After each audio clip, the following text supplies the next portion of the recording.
மாண்புமிகு பேரவைத் தலைவர் அவர்களே, உறுப்பினர் கோரிய இந்த வீரபாண்டீஸ்வரர் திருக்கோயில் என்பது 80 ஆண்டுகளுக்கு முன்பு குடமுழுக்கு நடத்தப்பட்டிருக்கின்றது. தற்பொழுது இந்த திருக்கோயிலுக்கு மொத்தம் 8 சன்னதிகள் இருக்கின்றன.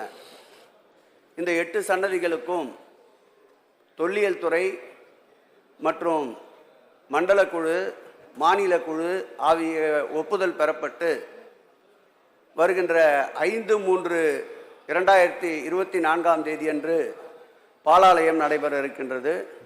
மாண்புமிகு உறுப்பினர் அவர்கள் அந்த பாலாலயத்திலே கலந்து கொண்டு அந்த பணியை துவக்கி வைக்க வேண்டும் என்று பேரவைத் தலைவர் வாயிலாக கேட்டுக்கொள்கிறேன். மாண்புமிகு உறுப்பினர் அமிர்தராஜ். பேரவைத் தலைவர் அவர்களே, மாண்புமிகு அமைச்சர் அவர்களுடைய பதிலுக்கு நன்றி கூறிக்கொண்டு, அதே போல அண்மையில் நம்முடைய ஸ்ரீவைகுண்டம் தொகுதி மழையால் பாதிக்கப்பட்டிருந்தது அனைவருக்கும் தெரிந்ததுதான். நம்முடைய அரசாங்கம் மிக சிறப்பாக செயல்பட்டு இன்றைக்கு மக்கள் இயல்பு நிலைக்கு அங்கே வந்திருக்கிறார்கள் என்றால் இந்த அரசாங்கத்தை நாம் நன்றி சொல்ல வேண்டும். ஒரே ஒரு செய்தியாக, அந்த அரசு அறிவித்த நிவாரணங்களை விரைவாக அங்கே செயல்படுத்த வேண்டும் என்ற பொதுவான கோரிக்கையை இங்கே வைத்துவிட்டு, அங்கே எங்களுடைய தொகுதி மக்களின் ஒரு நீண்ட நாள் கோரிக்கையாக தூத்துக்குடி மாவட்டம் ஸ்ரீவைகுண்டம் நகரத்திலே கைலாசநாதர் சுவாமி திருக்கோயில் இருக்கிறது. அது நவ திருப்பதி ஸ்தலங்களில் ஒன்றாகும். இங்கே சித்திரை மாதம் 10 நாட்கள் திருவிழா சிறப்பாக நடைபெற்று வருகிறது. இந்த கோவில் கடந்த 50 ஆண்டுகளாக தேரோட்டம் இல்லாமல் அது தேர் சேதமடைந்த நிலையில் உள்ளது. இந்த தேரினை சரி செய்து மீண்டும் தேரோட்டத்தை நடத்த அரசு முன் வருமா என்று சபாநாயகர் வாயிலாக நான் அமைச்சர். மாண்புமிகு அமைச்சர்.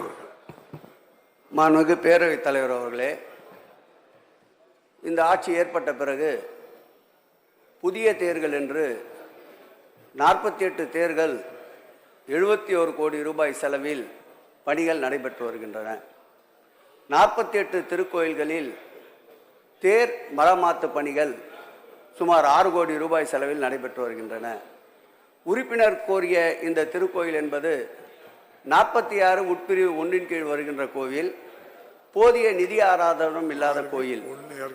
இருந்தாலும் மாண்புமிகு முதலமைச்சர் அவர்கள் இப்படி புராதன சின்னங்களாக விளங்குகின்ற இந்த திருக்கோயிலின் திருத்தேர்கள் காப்பாற்றப்பட வேண்டும் என்ற நோக்கத்தோடு சுமார் 1,16,00,000 ரூபாய் செலவில் இந்த திருத்தேர் அமைப்பதற்குண்டான அனைத்து நிலையிலேயும் ஒப்புதல் பெறப்பட்டிருக்கின்றன. போதிய நிதி ஆதாரம் இல்லாததால் திருக்கோயிலுடைய பொதுநல நிதியிலிருந்து ஒரு தொகையும் திருக்கோயிலின் சார்பிலே ஒரு தொகையும் ஒதுக்கீடு செய்யலாம் என்று கலந்தாய்வு செய்திருக்கின்றோம். உறுப்பினர் அவர்கள் மனது வைத்தால் அந்த 1,16,00,000 அவரே உபயதாரர் நிதியில் ஏற்றுக்கொண்டு அந்த திருத்தேரை பணிகளை துவக்குவதாக இருந்தால் இந்த மாத இறுதிக்குள்ளாக அதற்குண்டான உத்தரவு வழங்கி அந்த திருத்தேர் பணியை நாங்களும் கலந்து கொண்டு நீங்களும் கலந்து கொண்டு அந்த பணியை துவக்கலாம் என்பதை பேரவைத் தலைவர் வாயிலாக தெரிவித்துக் கொள்கிறேன். மாண்புமிகு உறுப்பினர் அமிர்தராஜை பயப்படாம சொல்லுங்க. நம்முடைய தொகுதியில அது ஒரு முக்கியமான அங்கமா இருக்கிறதுனால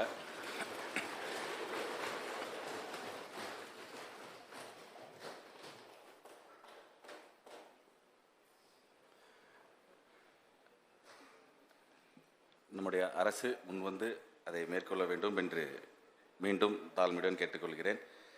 நம்முடைய தூத்துக்குடி மாவட்டத்தில் ஸ்ரீவைகுண்டம் வட்டத்தில் கள்ளபிரான் சுவாமி திருக்கோவில் தேர் கொட்டகை அமைக்க அரசு முன் வருமா என்ற ஒரு கோரிக்கையும் எழுந்துள்ளது. அதையும் வாயிலாக கேட்டுக்கொள்கிறேன். மாண்புமிகு அமைச்சர். மாண்புமிகு பேரவைத் தலைவர் அவர்களே, உறுப்பினர்கள் கேட்பதற்கு முன்பாகவே 4 கால் பாய்ச்சலில் இந்த அரசு செல்கிறது என்பதற்கு உறுப்பினர் கேட்ட கேள்விகளுக்கு தொடர் பதிலாக இந்த திருக்கோயிலுடைய திருத்தேர் கொட்டகை அமைக்கின்ற பணி 18 லட்சம் ரூபாய் செலவிலே ஒப்பந்தம் கோரப்பட்டு கடந்த 9ஆம் தேதி அந்த ஒப்பந்தம் நிறைவு செய்யப்பட்டிருக்கின்றது. இந்த மாத இறுதிக்குள்ளாக மாண்புமிகு உறுப்பினர் அவர்கள் அந்த திருத்தேர் கொட்டகை பணியை துவக்கிடுவதற்கு வசதியாக ஏற்பாடுகள் செய்யப்பட்டு உங்களுக்கும் அழைப்பு அனுப்பப்படும்.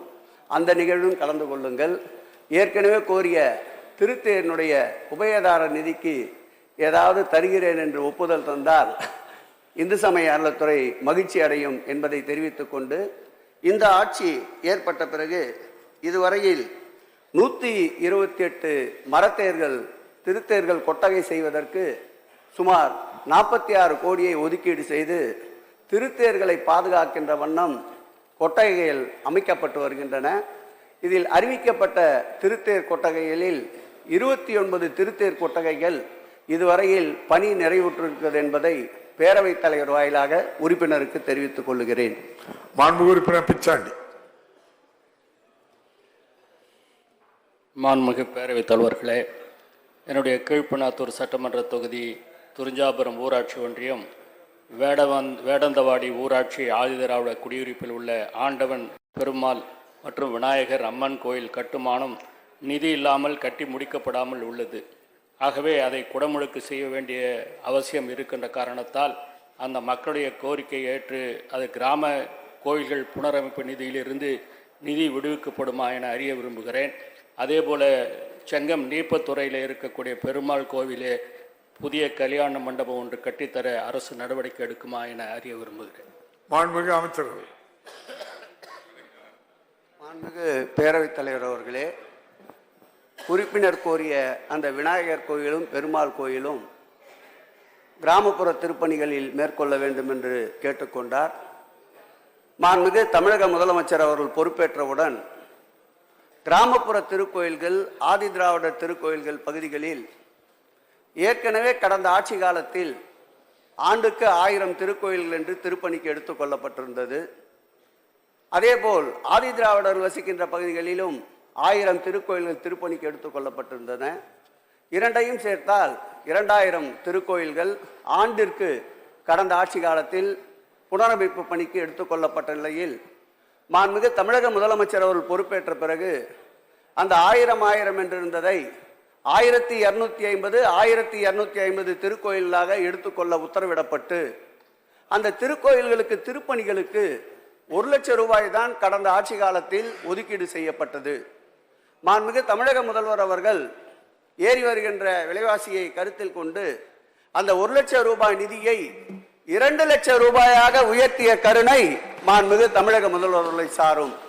அதோடு மட்டுமல்லாமல் 2021-22 ஆண்டு அறிவிப்பின்படி 2500 திருக்கோயில்களுக்கு ஒரே தவணையாக 50 கோடி ரூபாயை வில்லிவாக்கத்திலே இருக்கின்ற சிங்காரவேலர் மைதானத்தில் ஒரு பெரும் விழாவாக நடத்தி 2500 திருக்கோயில்களுக்கும் அவர் திருக்கரங்களாலே 50 கோடி மதிப்புள்ள காசோலைகளை வழங்கிய பெருமை சொன்னதை செய்கின்ற முதல்வர் மாண்புமிகு தமிழக முதல்வர் ஆட்சியில் நடந்திருக்கின்றன. 2022-23 ஆண்டு அதே போல் 2500 திருக்கோயில்களுக்கு காசோலைகள் வழங்கப்பட்டிருக்கின்றன. இந்த 23-24 ஆண்டுக்குண்டான அந்த 2500 திருக்கோயில்களுக்கு உண்டான காசோலைகளையும் தயார் நிலையில் இருக்கின்றது. இந்த மாத இறுதிக்குள் அதையும் சேர்த்து வழங்கினால் இந்த கிராமப்புற ஆதி திராவிடர் பகுதிகளில் மாத்திரம் இந்த ஆட்சி ஏற்பட்ட பிறகு 7500 திருக்கோயிலுடைய திருப்பணி நடைபெற்ற வரலாறு இந்த திராவிட மாடல் ஆட்சியில் நடந்திருக்கிறது என்பதை தெரிவித்துக் கொண்டு மாண்புமிகு உறுப்பினர் அவர்கள் கோரியிருக்கின்ற அந்த விநாயகர் மற்றும் பெருமாள் ஆகிய சன்னதிகளுக்கு உடனடியாக அந்த 2000 ரூபாய் காசோலை வழங்கப்படும். அதோடு 2 லட்சம் ரூபாய் காசோலை வழங்கப்படும். அதோடு அவர் கோரிய அந்த பெருமாள் திருக்கோயிலுக்கு திருமண மண்டபம் மாண்புமிகு முதலமைச்சர் அவர்கள் அனுமதியோடு இந்த ஆண்டு மானிய கோரிக்கையில் அந்த பணி எடுத்துக்கொள்ளப்படும் என்பதை பேரவைத் தலைவர் வாயிலாக தெரிவித்துக் கொள்கிறேன். இந்த வீடியோ உங்களுக்கு பிடிச்சிருந்தா ப்ளீஸ் லைக் அண்ட் ஷேர் பண்ணுங்க. மறக்காம எங்க சேனலை சப்ஸ்கிரைபும் பண்ணுங்க.